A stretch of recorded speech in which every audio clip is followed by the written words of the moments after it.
समाधि शिविर गुड़गांव में हो, ऐसा हमें आशीर्वाद दीजिए।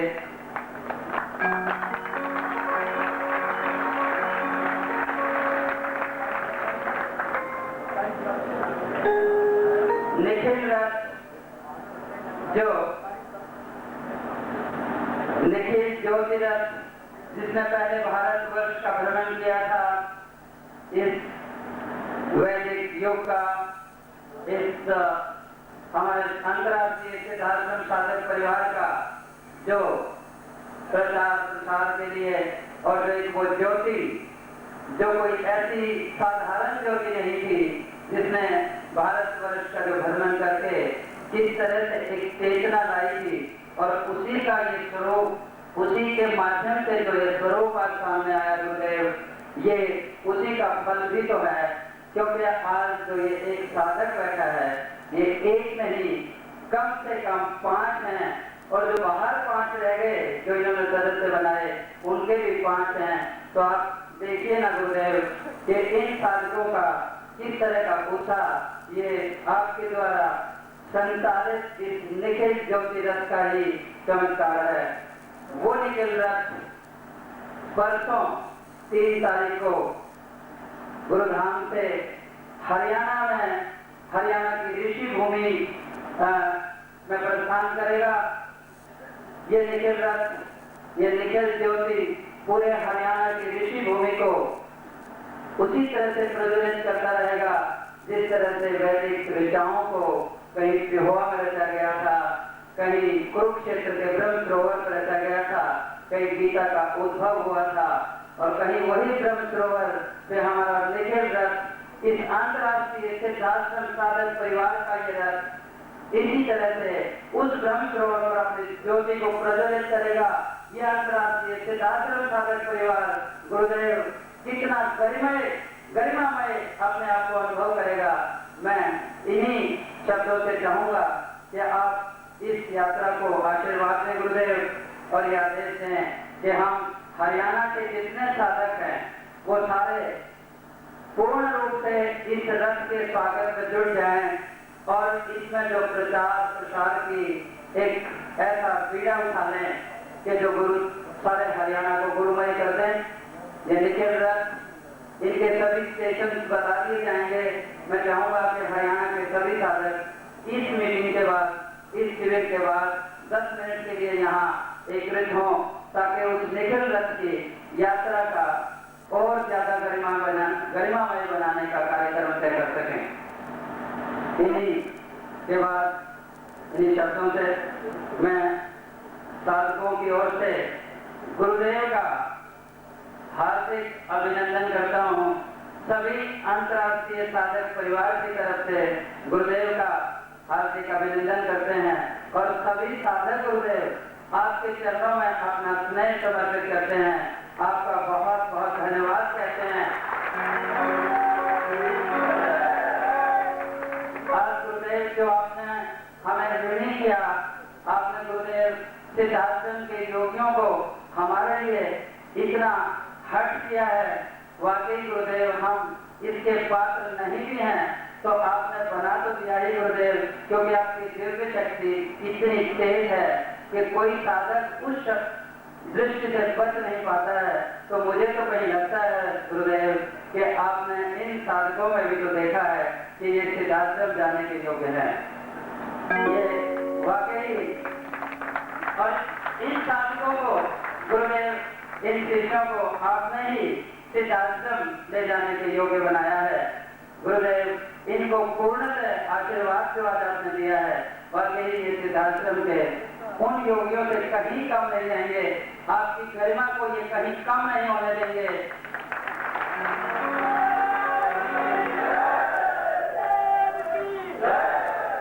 इन्हीं शब्दों के साथ, वाकई मेरे पास तो शब्द नहीं है आपके इस उल्लास का, इस उत्साह का, इस उमंग का, और गुरुदेव के इस महानतम ऐतिहासिक अद्वितीय इस प्रयोग का, इस सिद्धि का, इन्हीं शब्दों के साथ में गुरुदेव से आशीर्वाद।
अंत में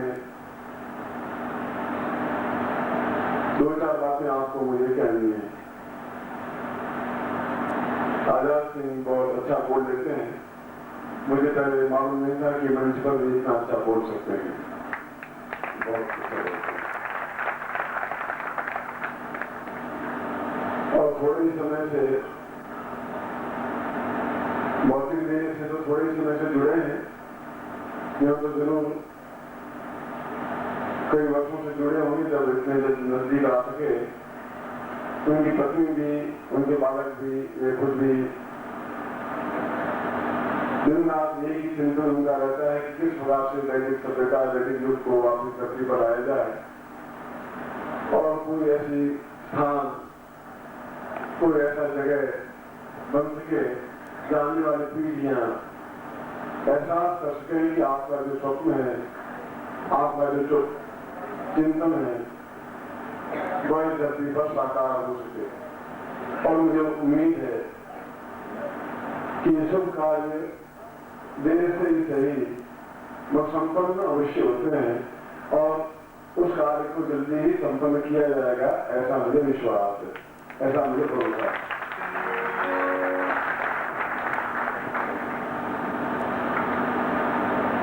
मंदिर निर्माण के लिए भी मैंने आपको पहले संकेत किया था। उस संकेत को बार बार दोहराना उचित नहीं होता मेरे मुंह से। साथ ही साथ विजय कुमार और उनके परिवार में भी पिछले कुछ समय में दिल्ली में हर एक शिविर में बराबर भाग लेकर के, सहयोग लेकर के उनके पिताजी, उनकी माता जी, उनके परिवार वाले, उनकी पत्नी उस वातावरण को देने का प्रयत्न किया है जो वातावरण एक साधकों के लिए आवश्यक तथ्य होता है। उससे भी ज्यादा आप लोगों के बारे में चिंतन है। आज की रात्रि में मैंने कुछ प्रयोग संपन्न करवाए हैं। ब्रह्मांड वेदन प्रयोग और सूक्ष्म शरीर वायु गमन से प्रयोग।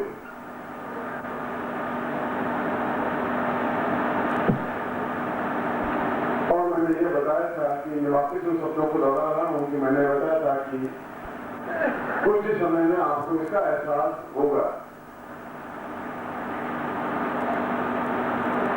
मैं गोपनीय ये तथ्य आपके सामने रख रहा हूं कि किस प्रकार से हम अपने शरीर को सूक्ष्म बना करके और एक स्थान से दूसरे स्थान पर जा सकते हैं और किस प्रकार से हम किसी के भी गत जीवन को और पूर्ण जीवन को देखकर आने वाले काल प्रवाह को देखते हुए उन्हें सावधान कर सकते हैं। यह श्लोक जो मैंने बोला है, यह श्लोक शंकर भाष्य का श्लोक है, इसलिए कि इसी श्लोक को दूसरे रूप में विश्वामित्र ने प्रयोग किया था और इसी श्लोक को शंकराचार्य ने भी प्रयोग किया कि वे शिष्य जो विकारों से ग्रस्त मजबूरी से होते हैं, तो मजबूरी शब्द लगाया है कि नहीं चाहती हुई भी होना पड़ रहा है। कल आप वापस उसी दुनिया में लौट जाएंगे जहाँ वही पाप है, वही छल है, वही झूठ है, वही पाखंड है, वही स्वार्थ है, वही वातावरण है। जिस वातावरण को छोड़ करके आप यहाँ लौटे हैं, यहाँ आए हैं, जिस आनंद को आपने प्राप्त किया है और कुछ ही घंटों बाद आपको वापस उसी वातावरण में, उस गंदगी भरे वातावरण में लौटने के लिए मजबूर होना पड़ेगा। जहाँ एक आदमी दूसरे आदमी कला काटने के लिए तैयार है, जहाँ झूठ बोलना अपनी विशेषता समझता है, जहाँ छल करना जीवन की उन्नति समझता है। और मैं नहीं चाहता कि आप वापस ऐसे विषय वातावरण में मैं आपको धकेलूं या वहां आप सांस लें,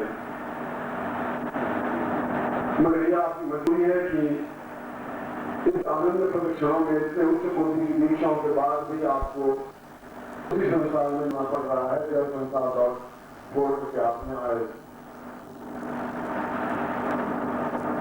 यह आपकी मजबूरी है, यह मेरी भी मजबूरी है, क्योंकि मैं आपको कर्तव्य से विमुख नहीं कर सकता और वह समझ नहीं आया है कि आप उस पूरे कुटुंब को छोड़ करके आप किसी उच्च कोटि की स्थापना के लिए किसी एकांत स्थान में 4 महीने मेरे साथ व्यतीत कर सके, वो क्षण नहीं आ पाया है। ऐसे समय में ही शंकराचार्य ने इस श्लोक को उद्धृत किया है। उनके सामने भी यही मजबूरी रही होगी, जहां उसने मंडल मित्र के साथ शास्त्रार्थ किया, जहां भारती के साथ शास्त्रार्थ किया और जहां अपने शिष्यों को वापस उस जीवन में उनको धकेलना पड़ा, तो उन्होंने कहा कि मैं एक ऐसे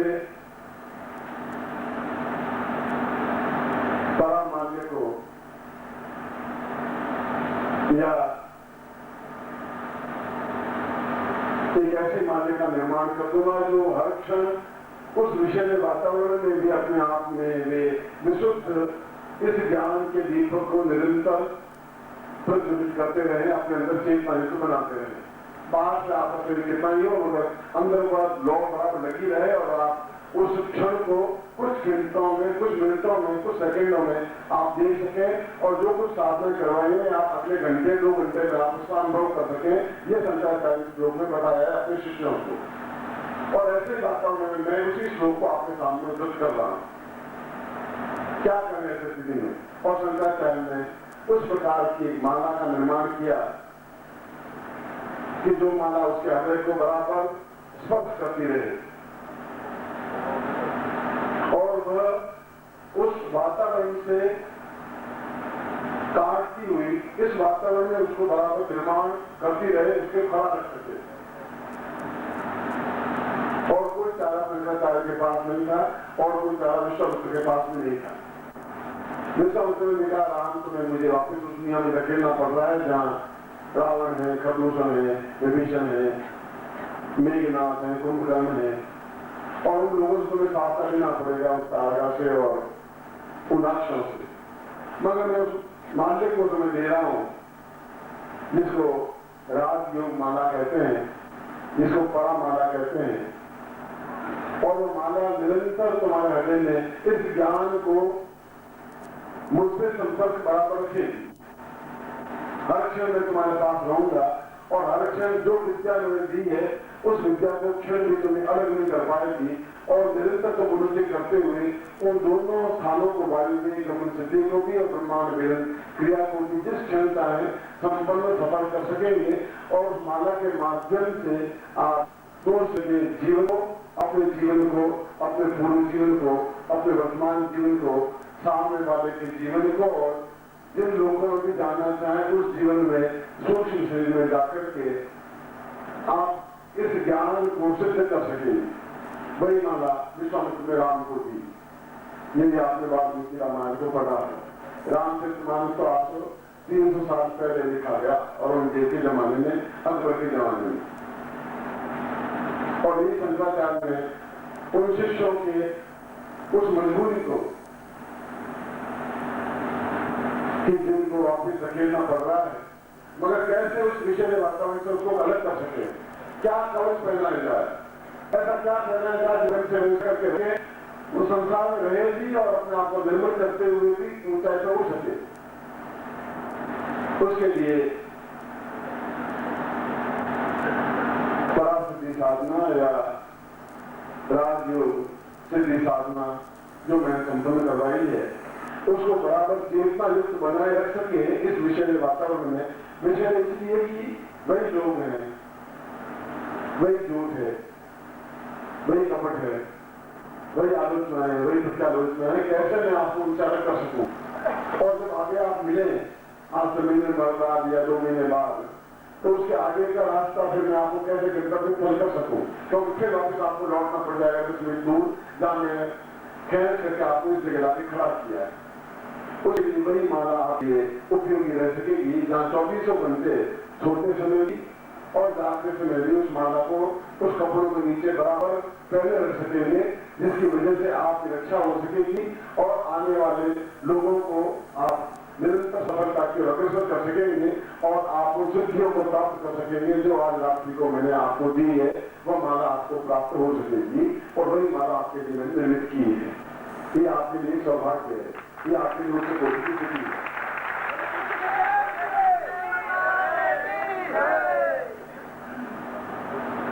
कुछ दिनों बाद जैसा मैंने बताया नवरात्रि साधना होगी, जो समय होली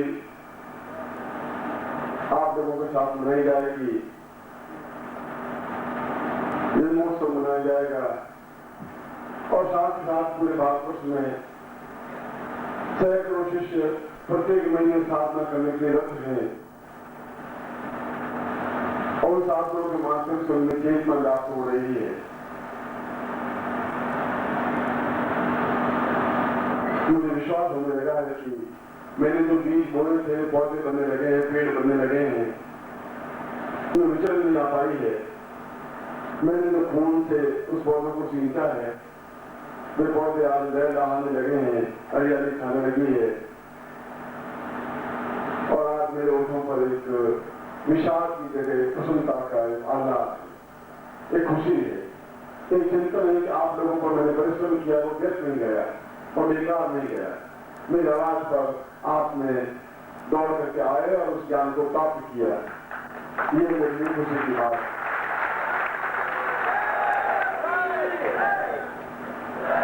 बीए पास होने और ग्रेजुएशन फेल होने में केवल 1 सेकंड का अंतर होता है। 1 सेकंड पहले मैं बीए नहीं हूँ, ग्रेजुएट नहीं हूँ। 1 सेकंड बाद अखबार में मेरा नाम रोल नंबर करता है कि तुम ग्रेजुएट में पास हो गए और मैं बीए हो गया था। न शरीर में कुछ फर्क पड़ता है, न कपड़ों में फर्क पड़ता है, मगर 1 सेकंड का समय आता है कि मैं बीए था नहीं और बीए हो गया, या मैं था नहीं या मैं पास हो गया। ठीक उसी प्रकार से यह विद्या जो मैंने आपको दी है, उसे कोई जरूर नहीं है कि आपका शरीर बिल्कुल परिवर्तित हो जाए, मगर उस मान्य को धारण करने से क्षण पहले आप कुछ और थे और अगले 5, 7, 2, 4 दिनों में आप अनुभव करेंगे कुछ आप और हैं। आप बैठे बैठे ऐसे दृश्य देख रहे हैं जो आपको विश्वास नहीं हो रहा है कि ये ऐसा हो सकता है, ये क्या है। एकदम से आपको आश्चर्य हो रहा है कि इसका जीवन क्या है। इसलिए मैंने कहा था कि मैं आपको कोई साथ में लंबी चौड़ी नहीं दूंगा, इसलिए मैंने कहा था कि बहुत ज्यादा मंत्र जाप मैं आपको नहीं दूंगा। मैंने आपको कहा था कि कार्य मेरा है, मैं करूंगा और मैं अपने वचनों को निभा रहा हूं। उस प्रकार की माल्य का निर्माण किया जिससे भी कम माल्यों का माला कम निर्माण हो पाया है, मगर माला आपके लिए आपके आने वाली पीढ़ियों के लिए उतनी ही पूंजी है, धरोहर है, जो कोई जो विया होता है उससे भी ज्यादा उज्ज्वल माल्य है, जो आपके कंठ में हमेशा शोधित होती रहनी चाहिए, जिसके वजह से आपको जितना आगे लाया उतनी जगह आगे पहुंच के सिद्धार्थों में पहुंच सके मेरे साथ में। इसलिए इस माला का निर्माण किया गया।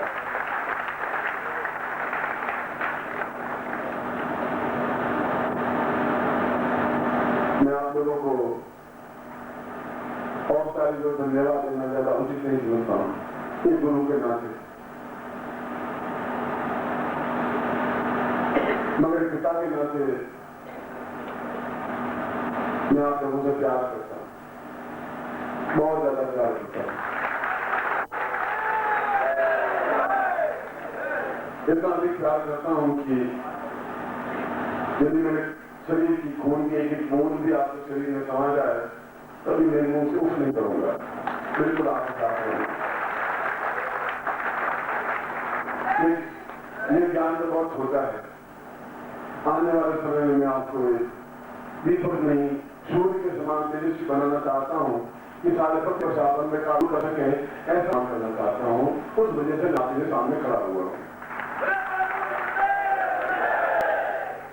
इसके लिए आप मुझे सहयोग दें। सहयोग जो ज्ञान है, जिन ज्ञान को मैंने पुस्तकों में लिखा है, उस ज्ञान को आप बाजार लें स्टॉल से और उपहार के रूप में अपने पड़ोसियों को दें, मित्रों को दें, स्वजनों को दें, संबंधियों को दें। 200 रुपए गुलदस्ते की बजाय उन पुस्तकों को दें तो वो ज्यादा उपयोगी रहेगी। आराम से धक्का मत मारो।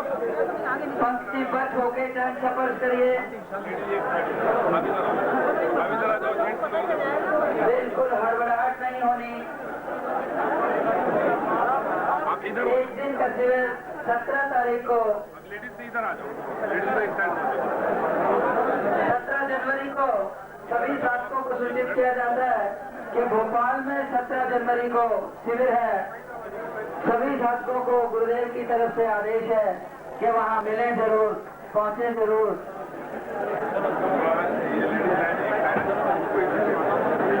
एक एक करके पंक्तिबद्ध इतने जीवन को धन्य बनाते हुए गुरुदेव के चरण स्पर्श करते हुए